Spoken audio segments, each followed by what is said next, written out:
Thank you. All right. Thanks so much for coming today. So I'm going to start my presentation today by doing a read aloud. I started my career in teaching actually in elementary school, and this was one of my favorite parts of the day, just reading to the kids and watching their face light up. And this book is very much designed to be read aloud. It's got a great voice. So I'll start reading it to you. It starts this way. Once upon a time, fairy tales were horrible. Not boring horrible, not so cute you want to jump out the window horrible. Horrible like they define in the dictionary. Horrible, adjective, causing feelings of horror, dread, unbearable sadness, and nausea, also tending to produce nightmares, whimpering for one's parents, and bedwetting. I know, you're thinking fairy tales? Horrible? Please. If you've been raised on the drivel that passes for fairy tales these days, you're not going to believe a word I'm saying. First of all, you're probably used to hearing the same boring fairy tales over and over again. Today, children, we're going to read a Cinderella story from China. Today, children, we're going to read a Cinderella story from Madagascar. Today, children, we're going to read a Cinderella story from the moon. Today, children. Okay. Second of all, those fairy tales that you hear over and over again aren't even real fairy tales. Has your teacher ever said to you, today, children, we're going to read a Cinderella story where the stepsisters cut off their toes and their heels with a butcher's knife and then get their eyes pecked out by birds? Ready? Is everyone sitting crisscross applesauce? No? She never said that. I didn't think so. But that's what the real fairy tales are like: strange, bloody, and horrible. 200 years ago in Germany, the Brothers Grimm first wrote down the version of Cinderella in which the stepsisters slice off pieces of their feet and get their eyes pecked out.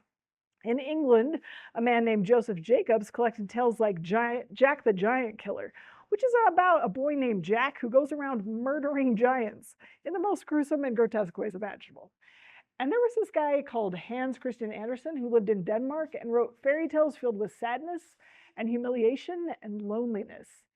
Even Mother Goose's rhymes could get pretty dark. After all, Jack and Jill go up a hill, and then Jack falls down and breaks his head open. Yes, fairy tales were horrible in the original sense of the word. But even these fairy tales and nursery rhymes aren't true. They're just stories, right? Not exactly. You see, buried in these rhymes and tales are true stories of true children who fought through the darkest times and came out on the other end, stronger, braver, and usually completely covered in blood. This book is the tale of two such children, a boy named Jack and a girl named Jill. Yes, they do fall down a hill at one point, and yes, Jack does break his head wide open. But there's more than that, much more. So I'm not going to finish reading the whole introduction, but you might be thinking at this point, what? I came here to hear a book talk from a professor that was going to be a book that they read that inspired or challenged their thinking and ultimately boosted their faith. So how is this fairy tale book with a bunch of silly and kind of gross and scary stories supposed to do that? How is it possible that that does that for anybody, child or adult? Well, let me explain. um, so stories are powerful. We're going to start with a couple of truths about stories. Stories are powerful. Stories create connection, and stories create meaning. When we think about stories and connection, we can think about just natural ways that we feel connected to somebody as we read their story. But there's also actually a lot of research on this outside of English in other fields. So this one's from business and organizational communication. The author says the quickest path between yourself and another person is story. Listening to stories encourages us to reflect on our similarities, appreciate other perspectives, and negotiate our differences. And you can imagine how useful that would be in the context of a business where you're trying to make relationships all the time, how stories are so valuable. They've also actually done a lot of research on stories and empathy. And this one particular article talks about the way that fiction actually reading fiction increases empathy for others because of the role of emotional transportation. This is something that they've studied, even found scientific research to back up the power of connecting through people through stories that are made up, fairy tales like this. Stories are also books and mirrors. This is an idea that comes from a children's author named Grace Lin. It's basically the concept that when we read a story, we can see ourselves in that story. We can connect to experiences we've had in our lives. But we also get the chance of looking out and reading about somebody who we normally wouldn't relate to. We can read about people from different places. We can read about people from different ages. We can read about people who are different genders than us and have totally different life experiences. And we can find out more about them. It's like a window into their life experience that we can suddenly see in a deep and meaningful way. So when we encounter those people in real life, we think, yeah, I have something to connect with this person. They're not just other. They're not totally different than me. Another powerful part of stories are the way they create meaning. One obvious example of this is how our Savior Jesus Christ used stories. When he was asked, hey, what does it mean to love my neighbor? Who is my neighbor? He responded with a story. He told the story of the Good Samaritan, and that story helped create meaning, real meaning for the answer to that question. So why do we seek stories? I think really it comes down to the fact that we all want connection and meaning. The world that we live in is sometimes scary. We feel vulnerable, we feel lost, and we're just fallen beings in a fallen world that is sometimes not nice, not fair, and honestly kind of horrible. I mean, this last week, we saw examples of that with the shooting in Michigan and the church that was burnt down. Just recently, I have a daughter who attends the local junior high, and there was a rumor going around that there was going to be a school shooting, and she was terrified. She didn't want to go to school. So these are horrible things that we deal with on an everyday basis. But fortunately, stories can help with that too. Stories create connection, they create meaning, but stories can also build resilience. Some people might think, oh, we just need to protect kids from all that horrible, scary stuff.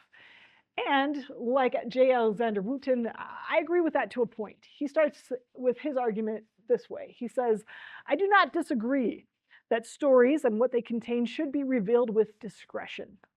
Some stories are beyond the proper grasp of tiny hands, just as some books are above their reading level.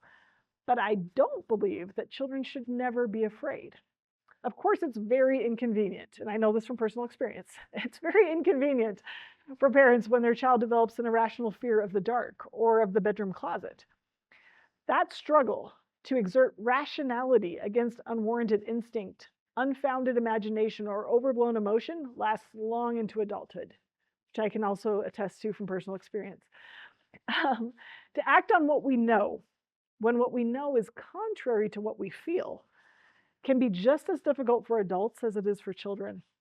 But such discipline, at the very core of what it is to be human, must be learned, and somebody must guide children to learn it. If we never knew fear, if we never learned to be brave in order to do what is right, then we would never learn to be brave in order to do what is right. And what better thing to practice and hone bravery against than an imaginary monster in the closet or under the bed before we're confronted by a real one? My good friend Josh Allen, who also teaches English on campus, also happens to write scary stories for kids. He has a great book called Out to Get You, which I totally recommend that you read. And here's the follow-up once they see you. He put it this way: I believe in what monsters can do for us. Reading literature that helps us practice the emotions of fear, anxiety, stress, tension, grief, loss, that's bravery practice. That's emotional resilience practice, right? Basically, I'm trying to use horror stories to inoculate kids against a massively frightening world. Now, let me just say here, I'm not a person who usually likes horror stories. I don't like haunted houses. I'd never watch horror movies. I don't like blood. I actually faint at the sight of blood. It's true. So I'm not a person who usually seeks this out. But again, stories are powerful. And as I read this book, I found that confronting some of the scary and even gross stuff in it was worth it because of the way it provided connection, meaning, and resilience for me. So that's what I'm going to try to share a little bit with you today. So let me introduce these two characters. As the introduction said, there's two characters, Jack and Jill, from the classic Mother Goose rhyme. So Jill, what does she want? Let's find out on page 27. This introduces Jill. Jill, her story starts out this way. Once upon a time, there was a little girl who had the most wonderful mother you could possibly imagine. Go ahead. Try to imagine the most wonderful mother you can. Have you? All right, not good enough, not even close. First of all, the little girl's mother was a queen. Was the mother you were thinking of a queen? If not, she's already not good enough. And we've barely begun.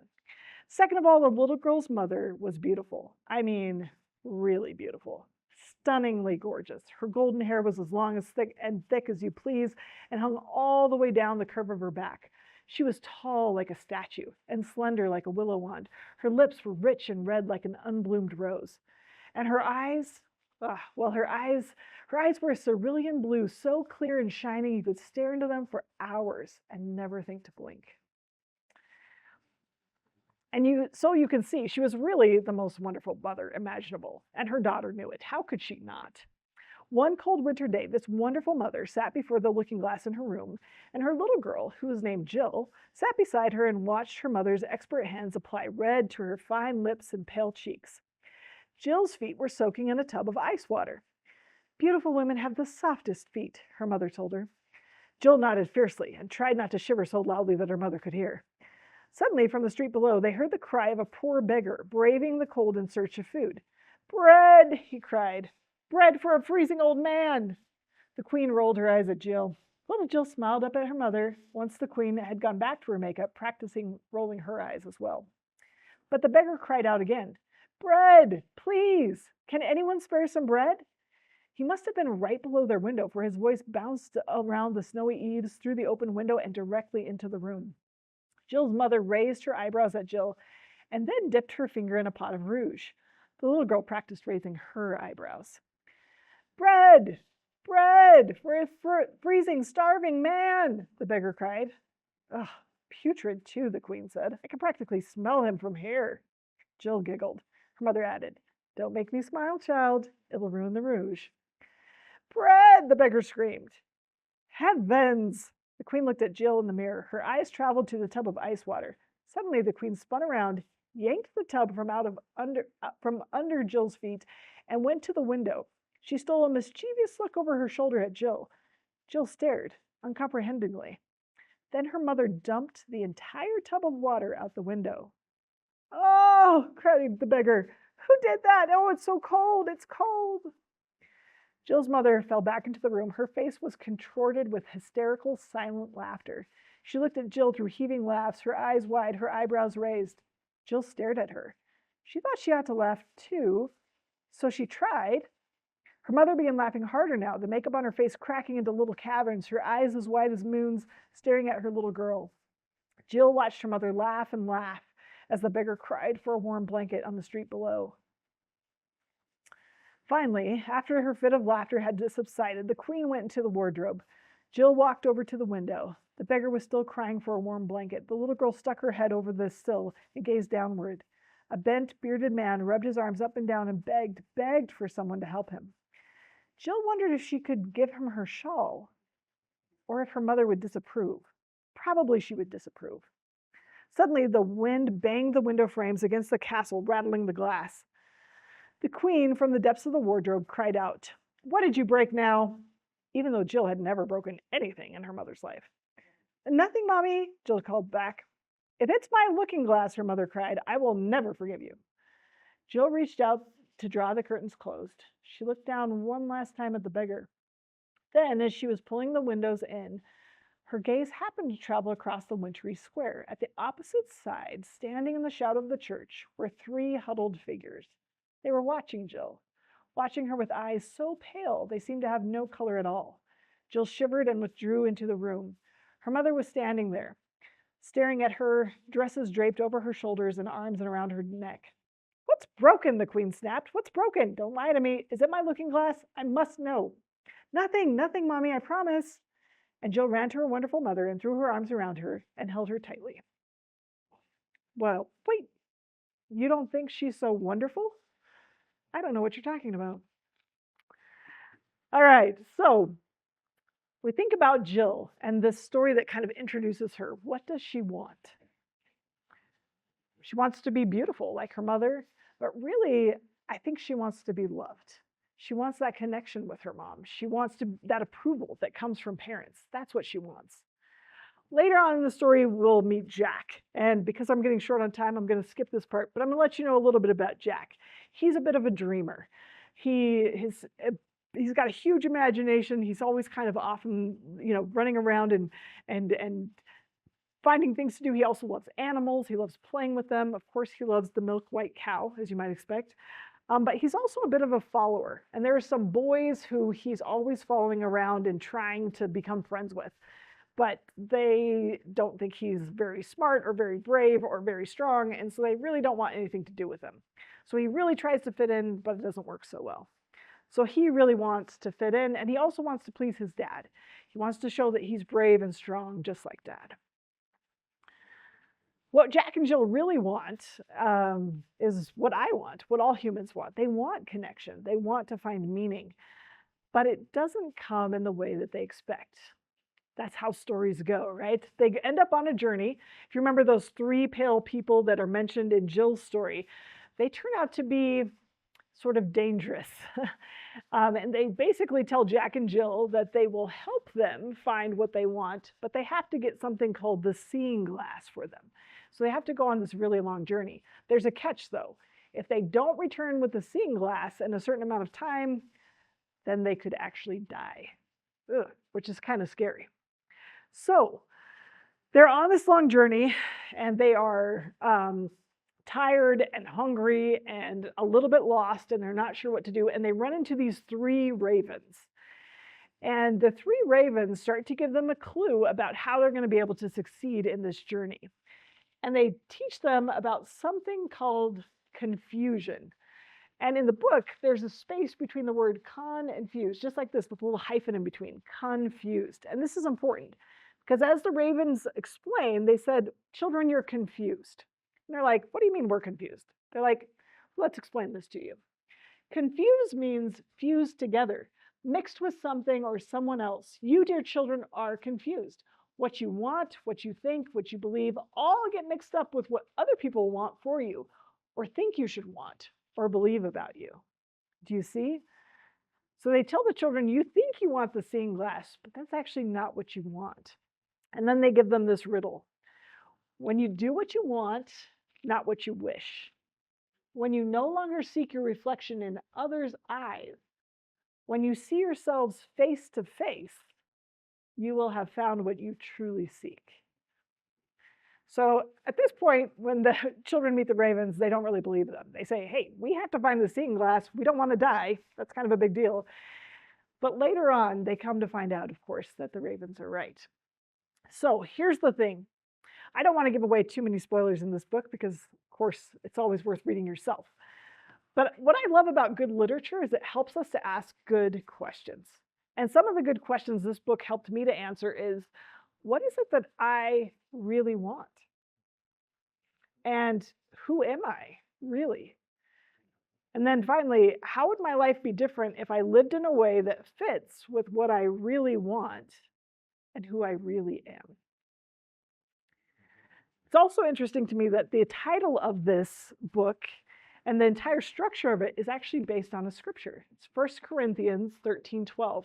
For now we see through a glass darkly, but then face to face. Now I know in part, but then shall I know, even as also I am known. This has actually been one of my favorite scriptures for a long time because it's helped me to deal with times in my life where I feel like I don't have all the answers. I'm not quite sure what to do. But what I didn't realize until I read this book is that chapter 13 is also the chapter that talks all about charity. It's the charity chapter, right? It's the one that describes charity. Charity suffereth long and is kind. Charity envieth not. Charity vaunteth not itself, is not puffed up, does not behave itself unseemingly, seeketh not her own, is not easily provoked, thinketh no evil, rejoiceth not in iniquity, but rejoiceth in the truth, beareth all things, believeth all things, hopeth all things, and endureth all things. This is the kind of things you hear at like wedding toasts, right? This is what love is. But I didn't realize that these 2 things, these 2 scriptures that I've loved, were in the same chapter. And that made me think, well, how are those 2 things connected?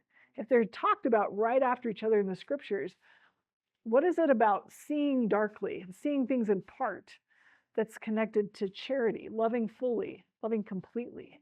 How does that work? As I started to think about this, it helped me to actually go to Another translation of the Bible. I do this sometimes when I'm trying to piece together, like, what is the scripture saying? Because different versions of the Bible have different translations, and sometimes a different word can help spark a different insight for me. So in the NIV translation, that last verse says, "Now we see only reflection as in a mirror.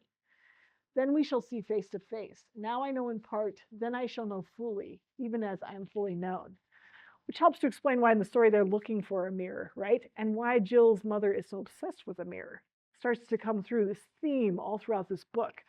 What's interesting is that in Paul's time, this is what mirrors looked like. They were basically just a piece of metal that was rubbed to be as shiny as it could be. So literally, if you looked into a mirror, you were never going to see your perfect reflection, the way you look into a mirror and see yourself now. You would see sort of this cloudy, dim version of yourself. You could kind of see your reflection, but not fully. So when Paul is using this metaphor of the mirror and saying that we see darkly in the glass, this is what he's thinking of. We sort of see ourselves, but we don't actually see ourselves. So I said at the beginning of this presentation, my title slide was that this story is horrible and grim, but it's also beautiful and true. Let me get to the beautiful, true parts. One of the things I think that is beautiful and true is this idea of seeing ourselves, of really knowing who we are, seeing face to face, as the ravens tell the children is what they really need. Recently, President Nelson wrote an article for Time magazine where he talked about this concept. And of course, the words face to face, I can't help but thinking of Moses talking to God face to face, that other important line from the Bible. And so I think that when we see face to face, it means that we have to see ourselves in the face of the person whose image we're created in. And President Nelson says this too. He says, each of us has inherent worth and dignity. I believe we're all children of a loving Heavenly Father. No matter your religion or spirituality, recognizing the underlying truth beneath this belief that we all deserve dignity is liberating. It brings emotional, mental, and spiritual equilibrium. And the more you embrace it, the more your anxiety and fear about the future will decrease. Life can be terrifying. And I have watched many, especially young people, struggle with anxiety about whether they belong or have value, which is exactly what these two kids are worried about. How to belong, how to have value, how to feel like they can be loved for who they are. But a heart that knows it is loved and remains focused on its purpose beats with steadiness, confidence, and hope, no matter what is happening or not happening in life. And that is truly one of the core messages of this. These kids go through all these crazy adventures. They face all these crazy monsters and giants and scary things. And what gets them through it is this ability to know who they really are. President Nelson ends this way. After more than a century of life and decades of studying both the human body and the human soul, I have found this to be true. We are happiest when we remember our divine worth and extend that recognition to others, beginning with our own families. That's definitely true in this story. It comes back to their families. Here's the cool thing though, seeing face to face doesn't just help us see ourselves, but helps us to see others too. As Jack and Jill start to grow through the story, they start to ask questions like, well, what really is love? Is it something that I have to earn, or is it a gift that I receive? And how do good friends, the ones who really see me and accept me, how do those friends treat me? One of my favorite examples of how the power of seeing ourselves and understanding who we are in God's eyes and feeling the love of Christ in our life can change us comes from The Hiding Place. Many of you have probably heard the story about Corrie ten Boom when she met one of the guards who was in a concentration camp with her. And you want to talk about horrible, scary, terrible stuff. It doesn't get much worse than concentration camps in World War II. So she met him afterwards. She was giving a talk on forgiveness, and he came up to her and wanted to shake her hands after this talk. And at first she couldn't do it. She says, I tried to smile. I struggled to raise my hand. I could not. I felt nothing, not the slightest spark of warmth or charity. And so again, I breathed the silent prayer, Jesus, I cannot forgive him. Give me your forgiveness. As I took his hand, the most incredible thing happened. From my shoulder along my arm and through my hand, a current seemed to pass from me to him, while into my heart sprang a love for this stranger that almost overwhelmed me. And so I discovered that it is not in our forgiveness any more than on our goodness that the world's healing hinges, but on His. When He tells us to love our enemies, He gives along with the command the love itself. So I hope at this point you're starting to say, okay, this seemed like a weird book for this book talk. This seemed like a weird book that would inspire somebody to faith, but maybe now you can start to see it, see that connection, why this book matters so much to me. Stories really are powerful. They do build connection, meaning, and resilience, and they also teach us some pretty amazing truths. This book has reminded me that I'm a child of God. We all are. He loves me no matter what. He doesn't just command me to love, He gives me the power to do it. And that can help me love and forgive others, especially those closest to me. He also doesn't just command me to see, He gives me the power to do it. My personal experience is that I see through a glass grimly, darkly. I don't see clearly. But with Him, with His power, I can see more clearly. And His love helps me to see myself fully. Best of all, there will be a happy ending. And even though this story is kind of dark and spooky and gross sometimes, the ending is amazing and happy and so worth it. So that's why I love this book. This is what it does for me. There's a whole series, actually, 3 books in this series, but this one is my favorite. Thanks for letting me talk about it today.